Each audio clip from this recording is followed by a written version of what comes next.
Si on a des additions ou des soustractions de fractions, qu'est-ce qu'il faut faire? Par exemple, je mets 7 quinzièmes moins 2 cinquièmes. Alors, pour faire des additions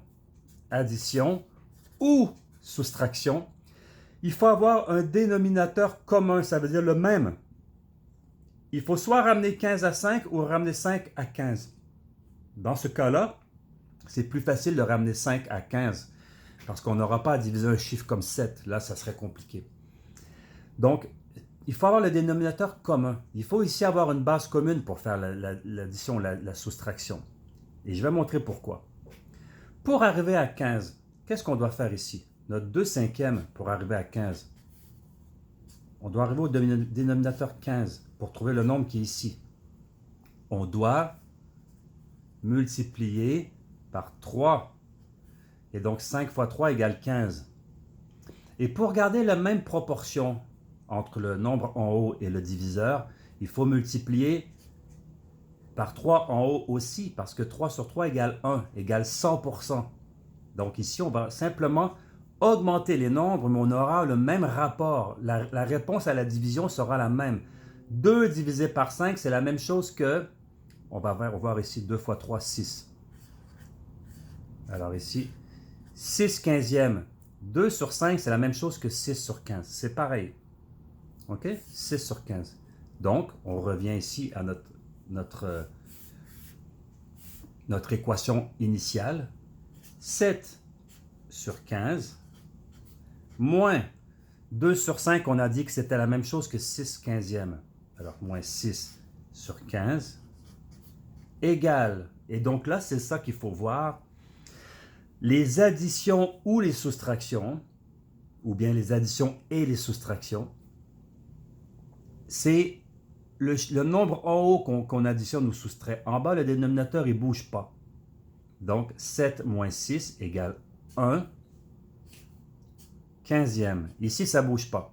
C'est dans les multiplications que ça bouge. Mais là dans les soustractions ou additions, ça ne bouge pas le dénominateur en bas, qui est aussi le diviseur, là.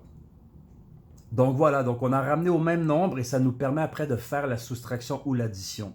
Sinon, on ne pourra pas le faire.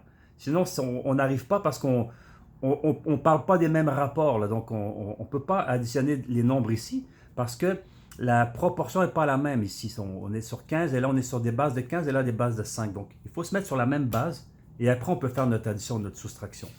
Je vais donner un autre exemple. Voilà. Le prochain exemple, c'est par exemple 57 sur 100 moins 13 sur 25. Eh bien, il faut mettre le même dénominateur. Donc, on va le faire sur 100. Donc, c'est notre 13 25e qu'on doit amener à 100. Je vais mettre 13 25e ici. Et là, je dois l'amener à 100 pour trouver le nombre qui est en haut.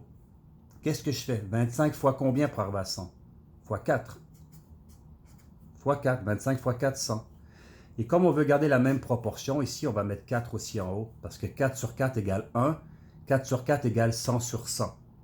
Donc, on garde la même proportion. On n'est pas en train de jouer dans de changer les rapports de proportion. Quand on va diviser, ça va redonner le même nombre. Parce qu'ici, on a gardé 100% de la fraction. Donc, 13 fois 4 égale 13 fois 4 égale 13 fois 10, 40, et 13 fois 3, 12, 52. Ça égale 52%. Donc, on revient ici, notre 13 25e, c'est 52%. Donc, on va refaire ici 57 sur 100 moins 52 sur 100.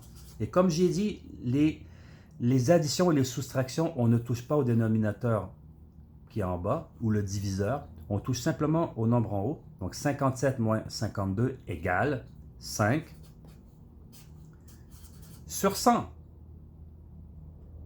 Donc on a notre réponse ici, 5 sur 100. Maintenant, pour terminer, on va voir une dernière chose. Si on veut réduire au plus petit diviseur commun 5 sur 100, il faut voir avec quel dénominateur on peut le réduire. Donc là, on va voir ici. Est-ce qu'on peut diviser 5 par un diviseur qui est le même que 100 et qui va nous permettre de réduire les deux nombres ici? Est-ce qu'on peut diviser 5 par 4 sur 4? On peut, mais 5 divisé par 4, c'est compliqué. Hein? On va avoir une autre fraction. On n'aura pas un nombre entier. Donc on oublie 4. Est-ce qu'on peut diviser 5 divisé par 3 et 100 divisé par 3? On peut, mais on va avoir des fractions aussi et ça va être compliqué. Le nombre qu'on voit quand on regarde bien, c'est 5, parce que 5, il se divise par 5. Et 100, il se divise par 5. Les deux nombres ici se divisent par un diviseur commun, ce qu'on appelle le plus grand commun diviseur. Okay? Ça veut dire que le diviseur ici est commun. Commun, ça veut dire pareil. C'est simple. Le plus grand diviseur qui est pareil. Ben, le plus grand diviseur de 5 qui est pareil au diviseur de 100, c'est 5.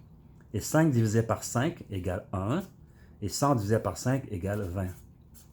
Donc, autrement dit, 5 centièmes, c'est la même chose que 1 vingtième.